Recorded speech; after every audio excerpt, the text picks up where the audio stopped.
One second, I was smiling at my son's wedding, adjusting the sleeve of my navy blue dress as the string quartet played something soft and familiar, and the next, I was standing there with the taste of cold mashed potatoes on my lips, staring down at a white tablecloth that suddenly felt very far away. I remember the way the room went quiet, not completely, not in a dramatic way, but in that subtle shift where conversations soften and eyes begin to turn. I lifted my head slowly. My vision was clear. My posture steady. I reached for a napkin myself because no one offered one. Not the caterer. Not the guests. And not my son. Daniel stood a few feet away, just beyond the edge of the dessert table, his hands resting loosely at his sides, his expression unreadable, as if he were watching something mildly inconvenient rather than something that involved his own mother. That was the moment that stayed with me. Not what Ashley did. But what he didn't do. I dabbed the corner of my mouth, careful, precise, as though I were fixing a small spill at home. I could feel eyes on me, measuring my reaction, waiting for something loud, something emotional, something that would make the scene complete. But I had no intention of giving them that. I smiled. Not wide, not forced. Just enough. Then I set the napkin down beside a plate I hadn't even touched and straightened my back. The music never stopped. The glasses still clinked. Somewhere behind me, someone laughed a little too quickly, trying to stitch the moment closed. I turned my head just enough to look at Ashley. She was already being pulled into another conversation, her hand resting lightly on Daniel's arm, her smile polished, effortless, as if nothing had happened at all. She didn't look at me. Not once. And somehow, that told me more than anything else could have. I stood there for another second, maybe two. Long enough to understand that this wasn't an accident. Long enough to realize that this moment had been built, quietly, carefully, long before today.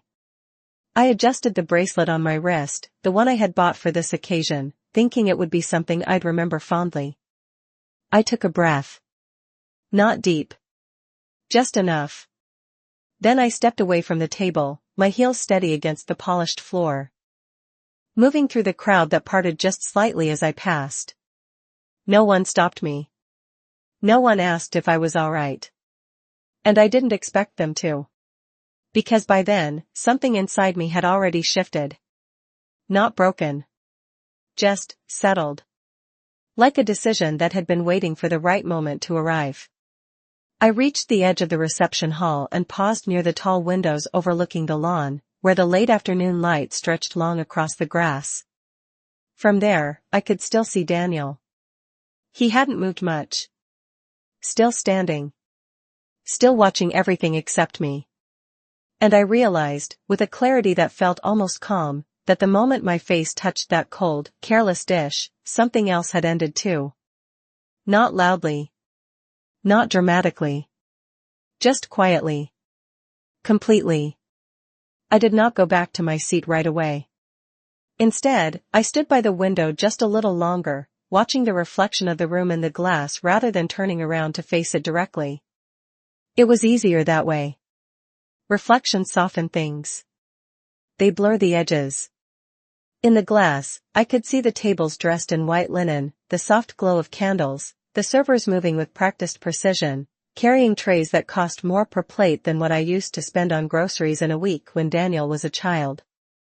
I paid for all of it. The venue, the catering, the flowers that had been flown in from California 2 days earlier, the custom cake that stood untouched in the corner like a centerpiece no one had earned yet. I even paid for Ashley's dress. I remember the afternoon we chose it. She had stood in front of the mirror, turning slowly, her hand smoothing the fabric along her waist, asking me what I thought. I told her she looked beautiful. I meant it. I always meant it. I never imagined that the same woman would look at me, even for a second, and decide that I deserved to be reduced to something less than a guest at the very event I made possible. I finally turned away from the window and walked back into the room, but I did not return to the table they had assigned me. It was a small table, tucked near the back, close to the service entrance where the doors swung open every few minutes with a quiet push.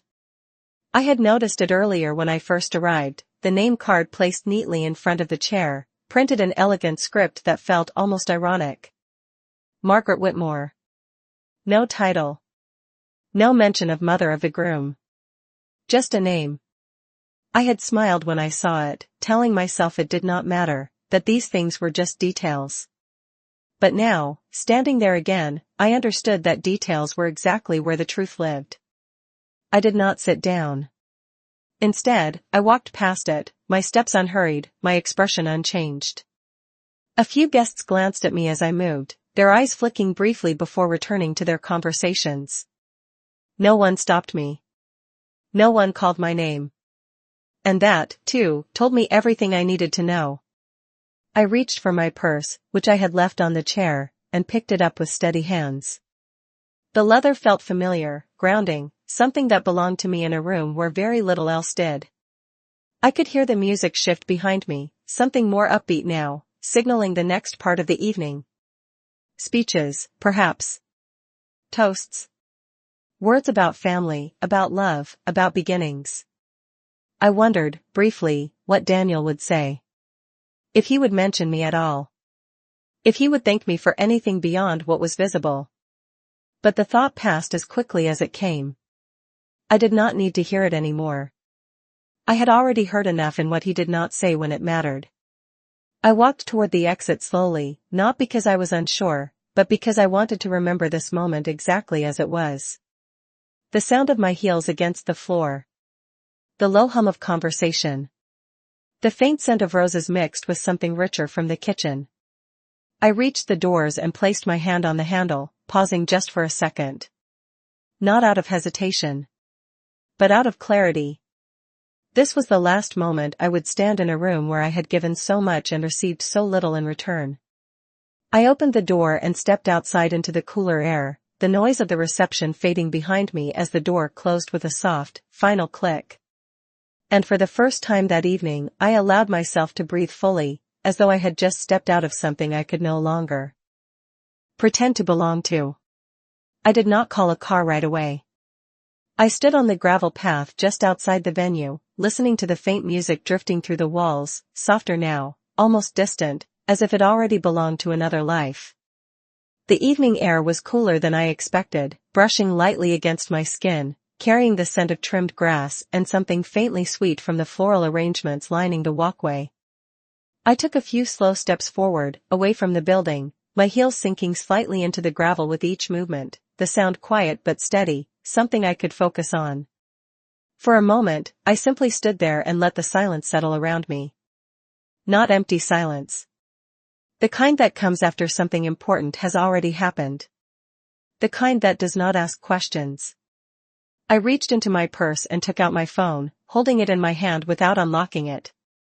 The screen stayed dark, reflecting only a faint outline of my face. I studied it briefly. There were no missed calls. No messages. Daniel had not followed me out. He had not sent a single word. I did not feel surprised. I felt confirmed. I slipped the phone back into my purse and exhaled slowly, my shoulders lowering just a fraction, as if something I had been holding in place all day had finally been released. I thought about the morning, about how early I had arrived, how I had walked through the venue while it was still quiet, checking on details that no one else seemed to notice. I had adjusted the placement of the centerpieces, made sure the seating chart was aligned, spoken briefly with the coordinator about the timing of the ceremony. I had done it without being asked. Out of habit. Out of care.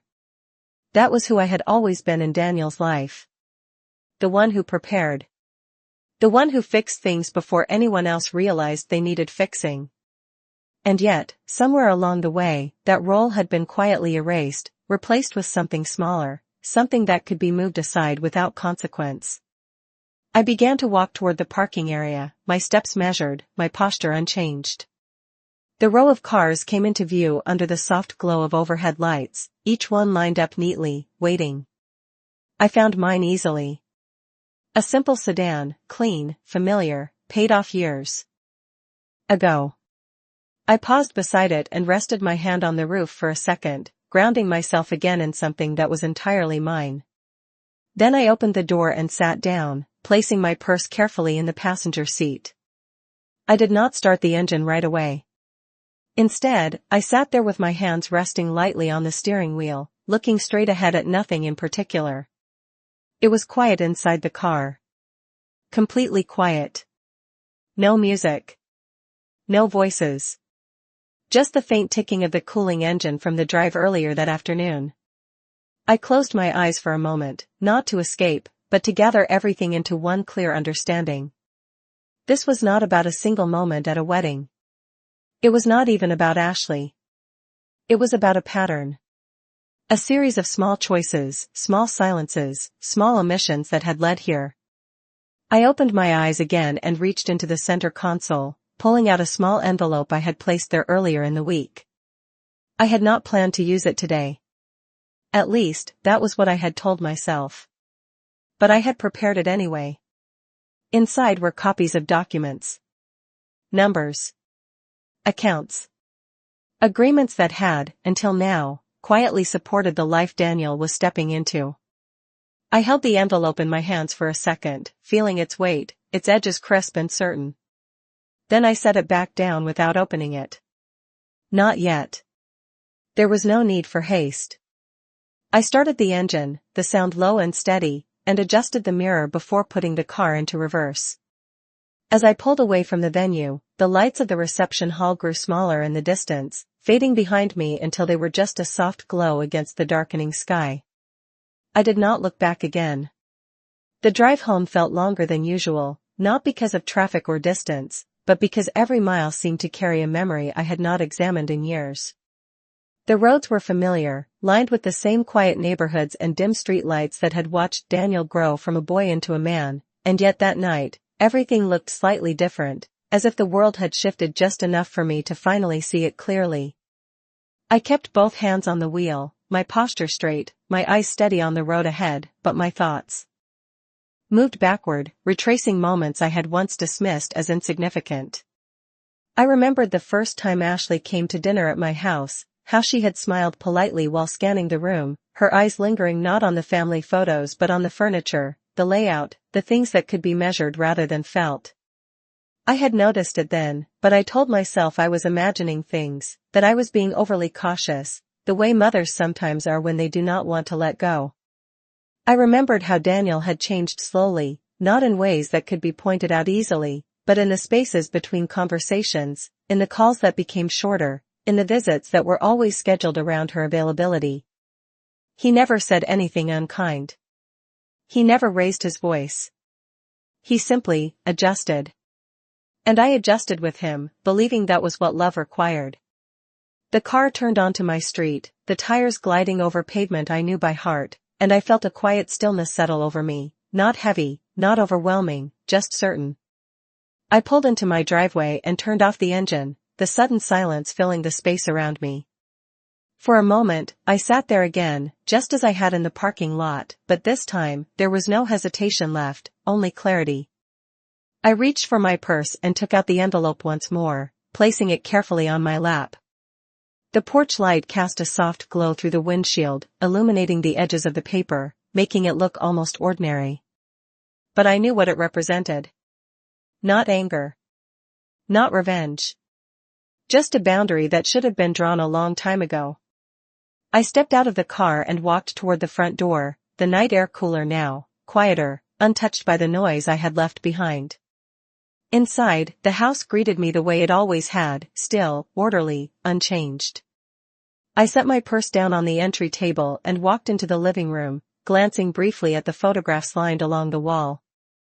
There was Daniel at 8 years old, holding a small baseball glove that was too big for his hand. Daniel at 16, standing beside me at his high school graduation. Daniel at 30, smiling in a picture I had taken the day he told me he had met Ashley. I paused there for a moment. Studying that last image, the way his eyes had looked then, open, unguarded, still connected to me in a way that felt natural and unforced. I reached out and adjusted the frame slightly, aligning it with the others, a small gesture, but one that felt necessary. Then I walked to the kitchen and placed the envelope on the counter, right in the center, where I could see it clearly. I did not open it. I did not need to. I already knew every number, every line, every agreement it contained. Instead, I turned on the light above the sink and stood there quietly, looking out into the dark backyard, where the faint outline of the old oak tree stretched across the grass. That tree had been there longer than anything else in my life, steady through every season, unchanged by the people who came and went. I rested my hands lightly on the edge of the counter and took a slow breath, feeling something inside me settle into place with a calm that surprised even me. Tomorrow would not be loud. There would be no confrontation, no raised voices, no explanations that would only be ignored. Tomorrow would be precise, thoughtful, final. And for the first time in a very long time, I understood exactly what needed to be done. The next morning arrived without urgency, the kind of quiet morning that does not announce itself but simply begins, steady and unremarkable. I woke up at my usual time, just after 6, the light barely filtering through the curtains, casting a pale glow across the room. For a moment, I lay still, listening to the familiar sounds of the house, the soft hum of the refrigerator down the hall, the faint creak of the floor as the air shifted. Nothing had changed here. That was the first thing I noticed. The world outside my home could rearrange itself in a single evening, but inside these walls, everything remained exactly as I had left it. I got up slowly, moving through my routine with the same care I always had.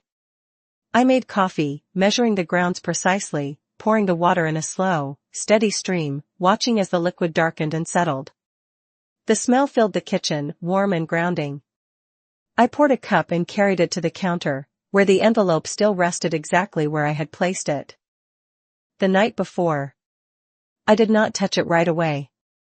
Instead, I took a sip of coffee and let the quiet stretch for a moment longer. There was no rush.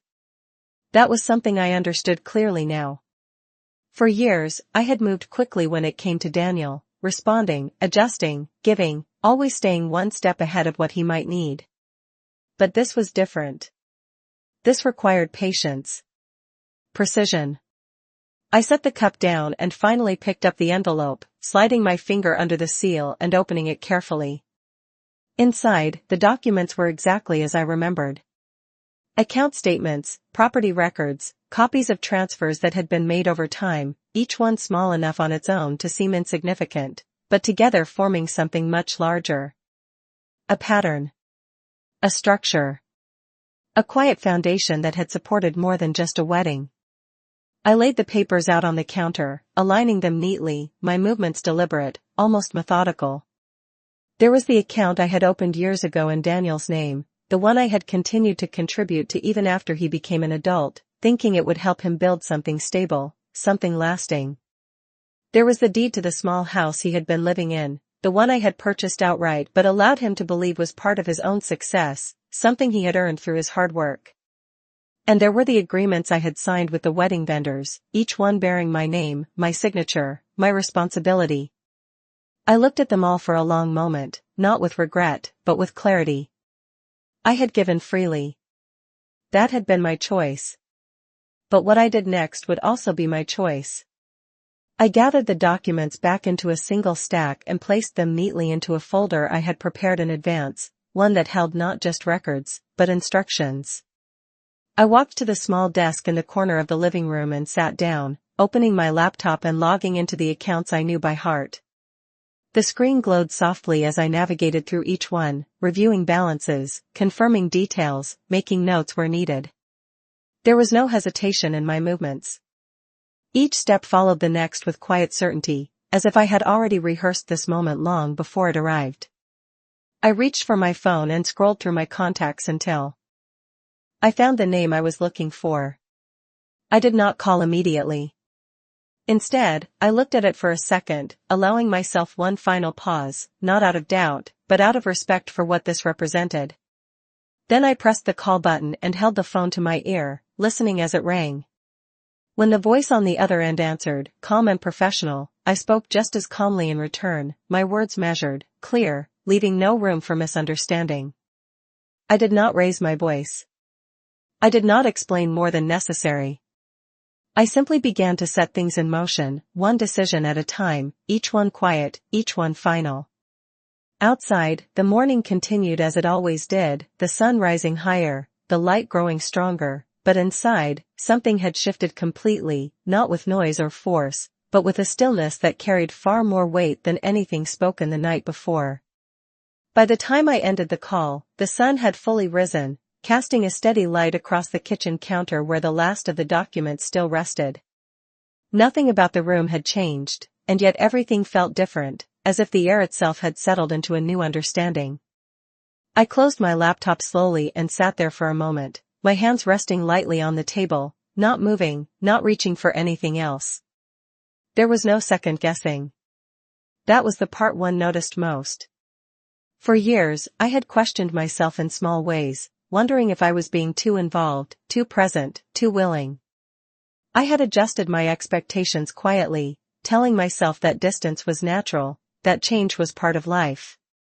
But what happened at the wedding had removed any remaining uncertainty. It had clarified what words never did.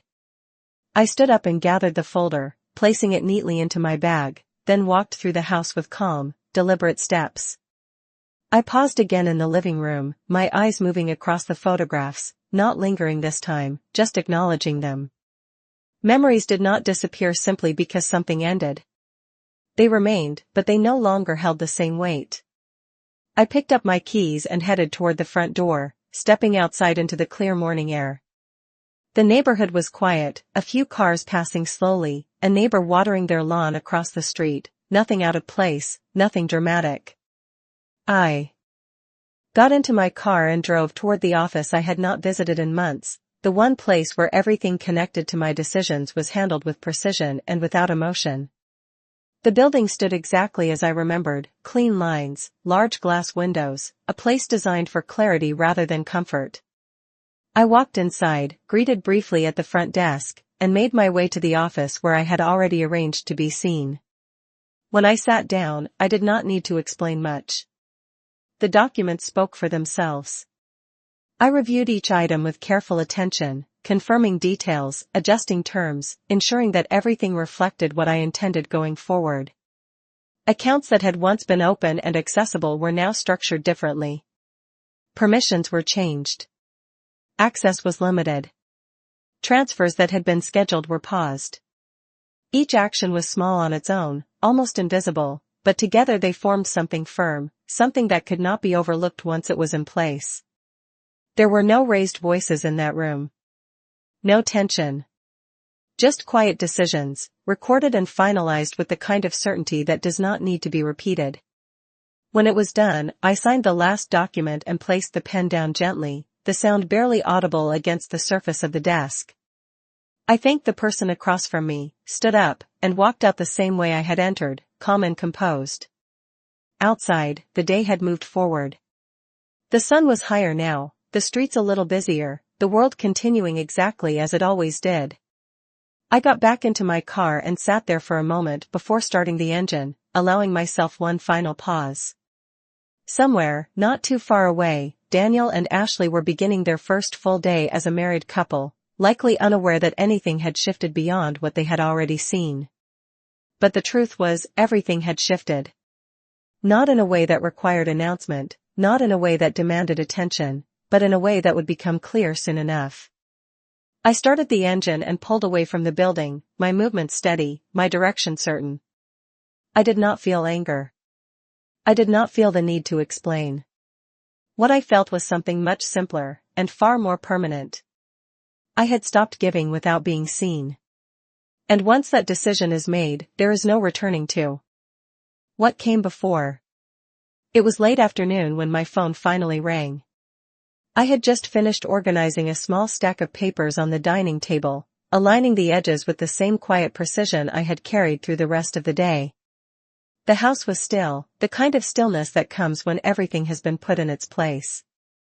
I let the phone ring once more before I reached for it, not out of hesitation, but because I already knew who it would be. Daniel. His name appeared on the screen exactly as it always had, unchanged, familiar, almost out of place now. I answered calmly, lifting the phone to my ear without speaking first. There was a brief pause on the other end, the kind that suggested he had expected something different, perhaps urgency, perhaps concern. Instead, he spoke my name, his voice measured but not as steady as he might have wanted it to be. He asked where I had gone the night before. He said people had noticed. He mentioned that Ashley had been embarrassed, that the situation had been awkward, that I had left without saying anything.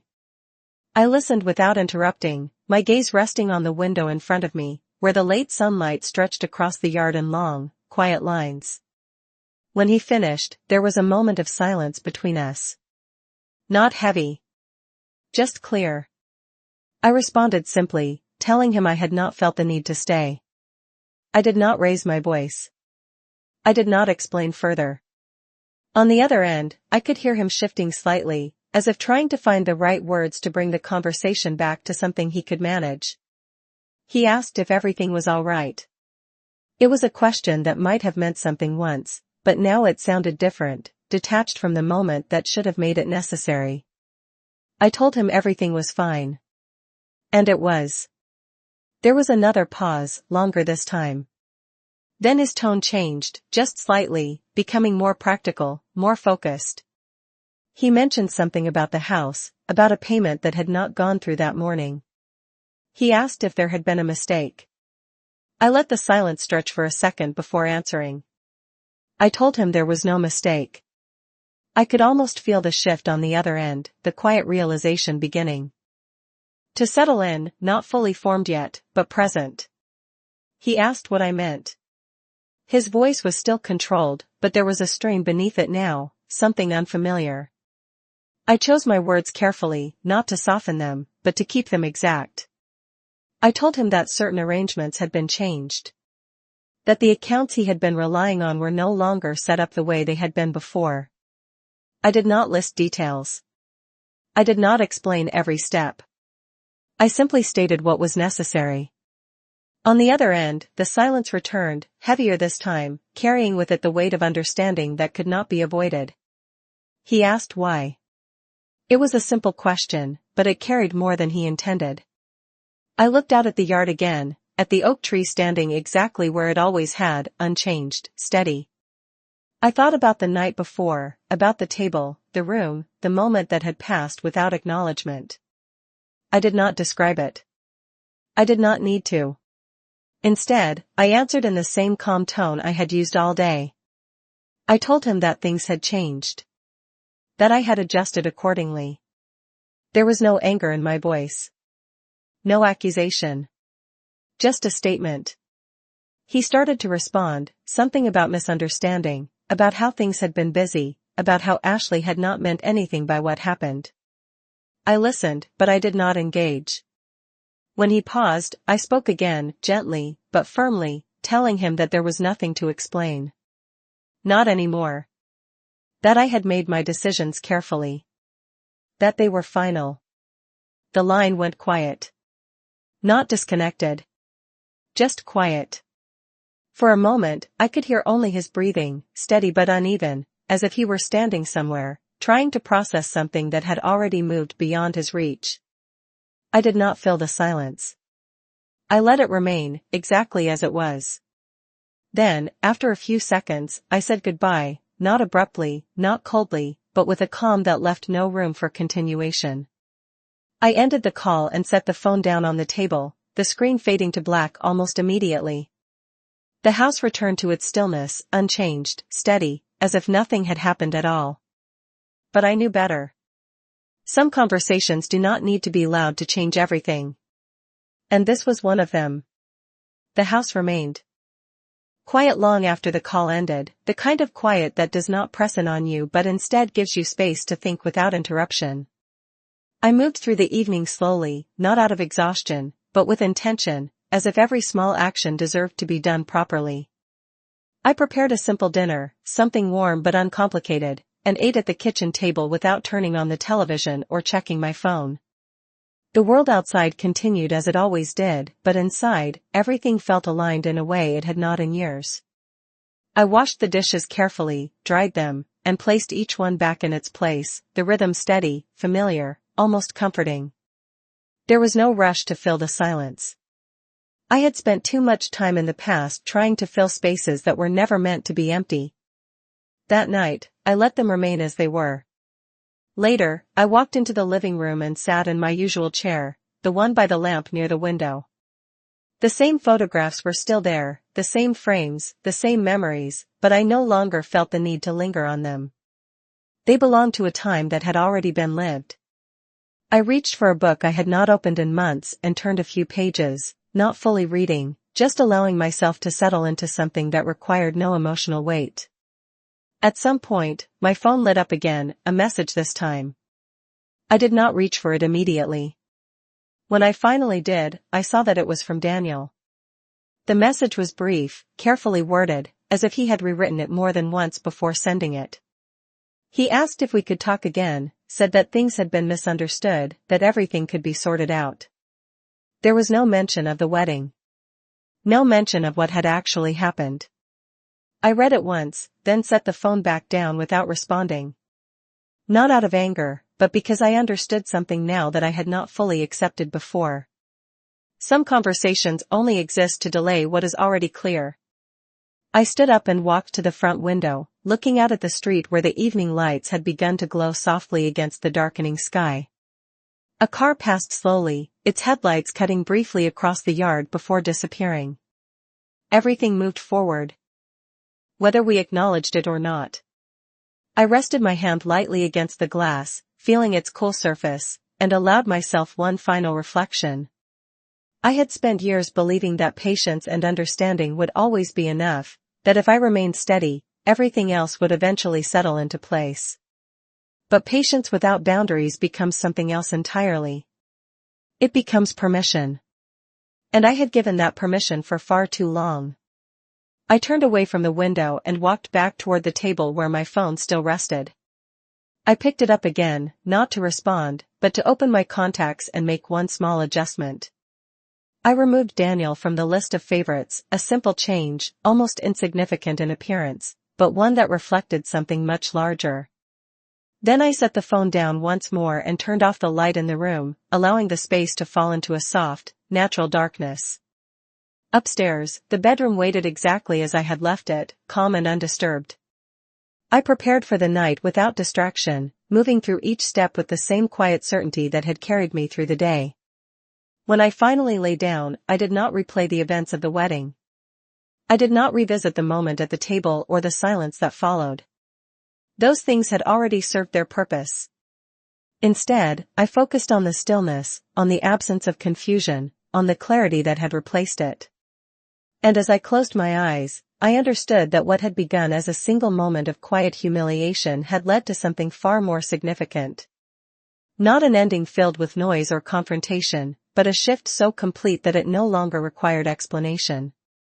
And that, more than anything else, was what made it final. A few days passed without another call, and that in itself told me more than anything Daniel could have said. Silence has a way of revealing priorities, and I no longer needed to question where I stood in his. I moved through those days with the same quiet routine, waking early, making coffee, tending to the house that had never once made me feel unwelcome. There was a steadiness in that, something I had overlooked before. On the fourth morning, I received a letter in the mail, not unexpected, but still deliberate in its timing. I recognized the return address immediately. It was the house. The one Daniel had been living in. The one I had allowed him to believe was his. I opened the envelope at the kitchen counter, the same place where everything had begun to shift, and unfolded the single sheet inside. The message was brief, formal in tone, but not written by him. It referenced the changes that had been made, the updated ownership records, the revised terms that now required acknowledgement. There was a request for clarification, phrased carefully, as if whoever had written it understood that the situation had already moved beyond casual conversation. I read it once, then folded it neatly and set it aside. There was nothing unclear about it. Not to me. Later that afternoon, my phone rang again. This time, I answered on the first ring. Daniel did not begin with questions. He did not ask where I had gone or why I had left. Instead, he went straight to the point, his voice tighter now, controlled but no longer calm. He asked about the house. He said there must be some kind of mistake, that he had just received notice that the ownership had been formally confirmed under my name, that any assumptions otherwise were no longer valid. I listened, just as I had before, allowing him to finish without interruption. When he stopped speaking, I answered in the same tone I had used throughout, steady, precise, leaving no space for misinterpretation. I told him there was no mistake. That the records had always reflected the truth. That nothing had been taken from him, only clarified. On the other end, there was a pause, longer this time, filled not with confusion, but with realization. He said my name again, but it sounded different now, less certain, as if he were speaking to someone he did not fully recognize. He asked why I had never told him. It was a question that might have mattered years ago, but now it felt misplaced. I considered it for a moment before answering. I told him that I had believed it was not necessary. That I had trusted him to understand what had been given, even without needing to define it. That trust, I realized, had been one-sided. He tried to respond, something about how things had gotten complicated, how he had been trying to balance everything, how Ashley had her own expectations, her own perspective. I did not challenge him. I did not ask for details. Those explanations no longer held any weight. When he paused, I spoke again, not louder, not harsher, just clearer. I told him that I had made my decisions carefully. That the support he had relied on was never an obligation, but a choice. And that I had chosen differently now. There was no anger in my voice, no trace of the moment that had started it all. Just the quiet certainty of someone who no longer needed to be understood in order to act. The line went still again, and this time, he did not try to fill it. After a few seconds, he said he needed time to think. I told him that was reasonable. Then I said goodbye, the same way I had before, calm and complete. When the call ended, I placed the phone down gently and looked around the kitchen, at the same walls, the same light, the same quiet that had carried me through each step. Nothing about my surroundings had changed. But everything about what I allowed within them had. I walked to the window and looked out at the yard, at the oak tree standing exactly where it always had, unaffected by anything beyond the seasons that came and went. And I understood, with a clarity that no longer wavered, that respect is not something you ask for. It is something you recognize when it is absent. And when it is absent, you do not argue for it. You simply stop placing yourself where it cannot exist. That was the lesson the wedding had given me. Not in words. Not in confrontation. But in a single moment that revealed everything I needed to see. And from that moment forward, I had chosen to live accordingly.